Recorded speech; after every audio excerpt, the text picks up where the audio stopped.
Hey guys, Jeremy here with Simple Little Life, and welcome to another edition of Tool Time Tuesday. This week, I'm actually going to do two videos. I started doing it as one video, but it's just way too long, so I'm going to upload two videos. First one, maybe is the one I should have started the series on, and that is about PPE, your personal protective equipment. This is such an important area, and I think it's the most important thing in knife making or making anything in any type of shop, is that you make sure that you protect yourself. If something goes wrong and you get injured, you're not going to be doing that activity anymore, so why not really focus on keeping yourself safe and healthy and able to keep doing what you enjoy. I'll give you a little bit of background. I worked for a company called Sangel, and they were at one time the largest privately owned oil company in Canada. They've since got financial issues. Obviously oil and gas is tanked, and I no longer work there. Nobody works there. But when I was there, the shop that I was in, we had 180 guys, and I was the co-chair of our safety committee.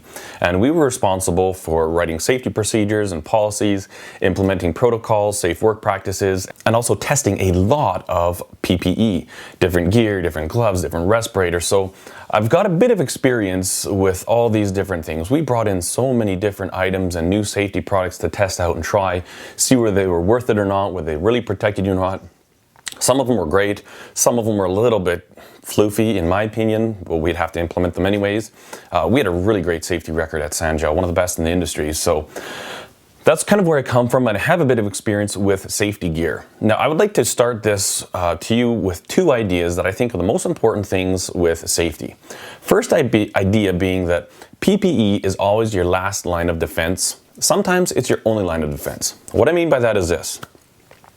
If you're operating a bench grinder and you take the guards off, even if you wear a respirator and a full face shield and gloves, if one of those stones explodes or something goes really wrong, that stuff may not protect you. When companies design machinery, they engineer and they build safety into them as much as they can while still allowing that machine to do its work. You have to admit it, doing different tasks in the shop is dangerous. There's inherent dangers with building stuff. But saws with guards, angle grinders with guards, your bench grinder guards, all those things have been designed by the manufacturer to make them safe. However, that alone is not always enough, and that's why we wear PPE, because it's our last line. Yes, those guards could contain an exploding grinding wheel, but little tiny fragments of the wheel that's open where you're working on, those stuff could still come in your face from there, and that's where the PPE comes in. It's your last line of defense.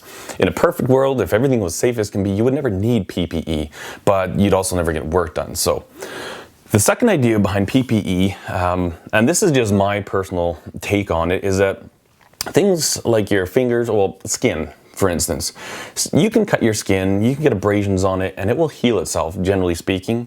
If I cut my hand, or if I'm, on the belt grinder and I accidentally slip and I grind a knuckle down, it hurts. You clean it up, you look after it, but typically the skin will regenerate itself and it will self-heal. Your eyeballs and your lungs are different. If you get your lungs full of a bunch of grinding dust, they just don't regenerate and heal themselves the way your skin can. Same thing with your eyeballs. If you get a piece of steel in your eye, it doesn't just heal itself. I mean, you can potentially lose your eye. Same thing with grinding dust, getting a bunch of metal and shrapnel in your eyes. Obviously, those parts are parts that I pay particular attention to, my lungs and my eyes. There's certain aspects where you need to protect your hands, things like, if you're using cut-off wheels and angle grinders and stuff, one little touch of those, I've done it lots, you just, and you kind of cut through a bit of the leather and you cut a little bit of your skin, but if that leather wasn't there, there'd be a lot deeper cut in your finger, potentially you could lose your finger. So with things like angle grinders and like cut-off wheels and stuff like that, I always wear gloves. When I'm welding, I wear gloves just because it's hot, obviously, and you're gonna burn yourself if you go without for most welding applications. But other than that, to me, gloves are optional for a lot of things, and then there's times when you do not want gloves. When you're drilling on a drill press, typically belt grinding, on a belt grinder, you really don't want to wear gloves. It's even on a bench grinder, there's no legislation in Canada saying one way or the other. There are recommended practices, but they vary from company to company. Where I worked at Sangel, guys were quite adamant that they wanted gloves, and I've always been an anti-glove guy when you're on a bench grinder, just for the simple fact that you could get sucked in. Other equipment like big lathes and milling machines, gloves are absolutely no-no, including things like jewelry, rings, necklaces, long hair. ultimately, safety when you're working is a common sense thing. If you've got a drill press spinning around, why would you have your hand close to it with a ring on? I've seen pictures when I was doing my apprenticeship at SAIT. They show pictures of guys' fingers ripped off and then the whole tendon all the way down to here comes right out with it. And it's just common sense, a lot of the stuff. But I can't say yes when you're on a bench grinder or on your belt grinder, do not wear gloves, or do wear gloves. Some people like gloves, some people don't. Ultimately, belt grinders are fairly safe in that you can't really get sucked into it. Now, if you put your hand on the back side of the belt, you could roll it around a roller and that wouldn't feel good, obviously. But I'm not going to say in these videos when you should and shouldn't wear gloves. Use your discretion. General rules, if it's something that could take your fingers right off, wear some gloves. If it's some type of a cutting action, if it's something like a milling machine or a lathe, absolutely no gloves. Beyond that, eyeglasses and a respirator. I will always wear my eyeglasses when I'm doing anything in the shop here, just because of the fact that I want to protect these things. I've only got one set, and if you wreck them, they're really, really hard to fix. Same thing with your lungs. You load those lungs up with some dust from grinding, whether it be grinding G10 or grinding metal or grinding wood. That has a long-term impact on your lungs and your lung capacity, so you really want to protect those things. I think if you take those two ideas with PPE, the first idea being that it's your last line of defense, and certain things, PPE is your only line. When you're creating dust, a respirator is the only way you can do it. Obviously, you can use dust collection systems and stuff, but there's still going to be airborne particles that would get into your lungs, so you need to put your only barrier between that is a face mask, a good quality respirator. And then ultimately, the fact that look after your eyes and your lungs, and from there on, use your discretion. If you're a guy that's always cranking his fingers into the belt grinder, then you might want to wear gloves. It might really save your fingers for a while. But use some common sense here, and angle grinders, when you're like using angle grinders to cut and grind, I would always wear gloves. I see more YouTube videos of guys without gloves than with gloves. One of my really good friends growing up, his dad was a body man, and he cut his thumb like right, just hanging by a piece of skin because he had an angle grinder and it jumped on him and just went zip. And I remember from that point as a little kid, I used angle grinders when I was quite young, but I always thought I'm never gonna use this thing without gloves. So common sense, use your discretion, but really look after yourself. And ultimately, if you get lazy with your PPE and if you don't look after yourself, it might be a short time when you can't, that you can actually keep doing this. You might not be able to do what you love for much longer. So let's take a quick look at some eye protection. We'll start off with that. This is easy to come by. There's no excuse not to have safety glasses. All different types, all different qualities. What I would suggest is to go down to a hardware store and grab some glasses and find some that fit you well. There's these simple ones. These are a couple bucks a piece. Buy a lot of them. I go through probably one set of safety glasses a week, maybe every 2 weeks. Clean them, look after them, be careful with them. But ultimately, when you've got scratches on them, they're all messy and dirty and you can't see out of them, your work suffers and you hate wearing them. If you put on a pair of safety glasses and it's crystal clear, usually you don't have an issue keeping them on your face. So that's kind of the cost of being safe. Little ones like this, these are just typical ones. You want to make sure you have a decent fit.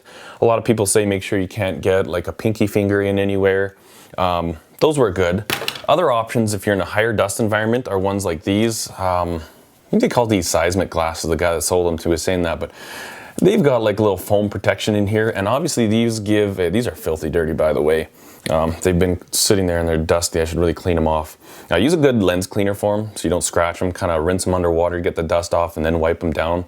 It'll really make them last. And these ones do a pretty good job of keeping dust and particulate from getting into your eye, but it's still not all that great. I know if I'm doing like, say if I've got a whole bunch of handles to shape and I'm just creating a lot of dust, even with these on, my eyes will be sore and aggravated at the end of the day. And so I've switched to a full face respirator just for the simple fact that 3 days after I've done the work, I can still notice my eyes are a little bit sore, they feel dry, they feel scratchy. It hasn't affected my vision at all, but my thoughts are that can't be good for me, so I'm not going to take any chances. So with your glasses, get some that are comfortable, make sure they have a good tight fit. There's a lot of great styles. They're a lot more streamlined, close to your face, rather than the old school big honking goggles, but if that's what you like, or if that's all you have, it's better than nothing. For respirators, I typically will use for a lot of my stuff just a half mask respirator. This one is well worn. I clean it regularly, keep it in shape, and then also replace your cartridges quite regularly. This is a 3M. You need to make sure you have a good fit, and also a lot of people will say there's a big issue with having facial hair on these respirators, and yes, in theory, you're not getting all that great of protection. If you've got a freshly shaven face, you'll get a better seal around your face with this. But you know, if I'm spray painting and I have this on, I can't smell anything. So that kind of tells me that there must be a decent seal. As soon as I take this thing off, I'm like, oh man, it stinks in here. So I think I still get a fairly good seal with this, even with a beard, but it's kind of discretionary. I know if you're certain tasks, like at Sanjo, when I'm doing certain tasks, I would have to shave. I wasn't allowed to have a beard for certain things that we did, especially if you're out in the field with dangerous gases and stuff like that, which I never was. But you just want to make sure you have a good fit. These come in different sizes, usually 3 sizes. Sometimes you can get an extra large, but a small, medium, and large. And you can get fit tested for these at a good industrial supply store. And these aren't that expensive, I would say. Well, they're not cheap, about $60 for one of these. And buy yourself extra cartridges. You can tell when the cartridges start to get worn. This one's getting a little bit old. Kind of see it's a little bit dirty in there. But I've got extras. I'll probably be changing these out soon. Different brands need their own specific filters. Sticks on there like that. And then you got this headpiece that comes around, and then a piece that goes around your neck like this. And like this. So if you don't have a really high dust environment, these are a really good option. And you know, you can wear those in conjunction with your eyeglasses. One way to tell that you might not have the greatest fit is if you start getting really foggy safety glasses when you're wearing these. That means that some of your exhaust, your air you're breathing out is getting up into your eyes. And that could tell you that you might need a smaller size or a better fitting size. For heavy work in a knife shop, heavy grinding stuff, I wouldn't recommend those cheap white, you know, single-use particular filters. Some people get them to fit great. I know a lot of people that they just can't get a good seal on them. And they're going to do better than nothing, but they're not going to really give you the most effective seal and the best protection from the dust.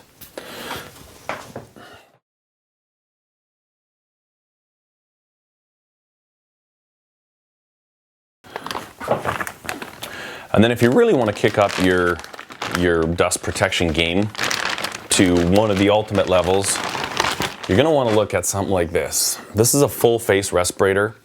It has a full seal around your whole face, so your eyes are completely protected. And then it also has a separate sealing part right here for your lungs, for your nose. So first of all, what that does, it helps it not fog up your glasses, and it really protects your lungs. And you also have the added benefit for the full protection of your eyes. I really like these things. If I ever do, a lot of times when you start knives, you'll say, okay, I've got like 5 hours of grinding to do. I will always put this on. If I'm just trimming up a handle, shaping something a bit, I'll use my half mask and some safety glasses. But if I know I'm going to be doing a lot, like even 20 minutes or half an hour of heavy grinding, I'll always put this thing on. This is made by North. It's a different brand than 3M, so I do need to buy different cartridges. However, this was like $109, and the 3M equivalent is almost $300, so I went with this one. I haven't used it a lot, but so far I'm really impressed. And so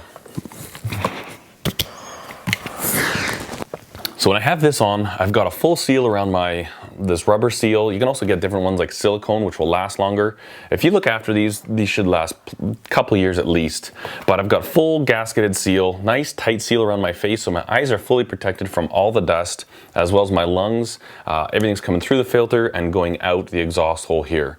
So this is pretty much the ultimate line of dust protection in a shop. One other thing with these, as well as these, is that these filters do breathe even when you're not using them. If you just leave them sitting around in a really dusty environment, the dust is going to get into your filters, and it's going to shorten the life of the filters. Also, dust and debris and stuff is going to start wearing down your seals, and the whole mask is going to break down sooner. So they usually come in a nice bag. This thing here comes with this little mold here to hold its shape. I always put that on, and then I always store it in the plastic bag that it came in. Wash it after every use, get it nice and clean, so you can just pop it on the next time. And this is how I store these. These will last a lot longer. They'll always be clean and fresh for you to use, and protect yourself. If you are someone that insists on wearing gloves when you're doing different tasks other than drilling, you shouldn't be wearing them when you're drilling. But a good option are these. These are those high dexterity gloves. These ones are cut resistant, and I've done product testing on these when I was at Sanjo. We'd take razor knives and try and cut through these, and some of them, the really good ones with a cut resistant index of 5, you have to do a couple hard drags with a brand new razor blade just to cut through here. So they will offer a serious amount of protection from cuts and abrasions. If you're grinding on your belt grinder or something like that, these are a great option because they're nice and tight. They're not going to be like loose and flapping around, get caught in stuff. And when you do touch stuff, they're not going to disappear right away. So I'd recommend something like this if you insist on wearing gloves for certain processes in the shop. And lastly, on the topic of gloves, when you're dealing with chemicals, epoxies, and especially if you're doing anything like acid etching, stuff like that, it's a good idea to wear some type of very tight-fitting nitrile or gloves like that. Now, typically people are going away from latex gloves. You can get stuff like these Vulcan nitrile gloves, latex-free, from Costco. I love these things, man. You buy like a box of 100. I buy a few boxes at a time, and when you're mixing up epoxies, you're doing anything with chemicals that you question whether they're good for your hands or not, lacquer thinner, stuff like that, they'll dry out your hands. You don't want that stuff in your bloodstream. Just put these on. These things are great.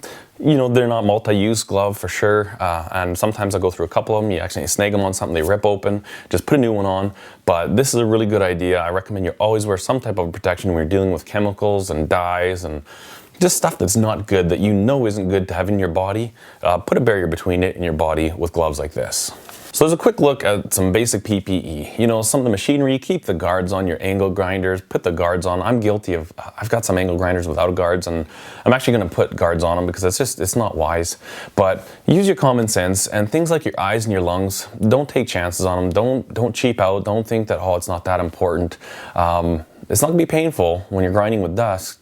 A couple days later, you might start to notice it, and you could have a chronic lung condition later on in your life. So the things with your eyes and your lungs, you're not protecting them for right now, for right today. I mean, you can live through a little bit of dust, and you can walk through a dust storm, and you're okay, but later on in your life, that's when the stuff really comes to get you, and that's when you really think, man, I should have put something on. I should have protected myself. I hope you enjoyed this edition of Tool Time Tuesday. Thanks for watching, guys. Stay safe when you're making knives. Cheers.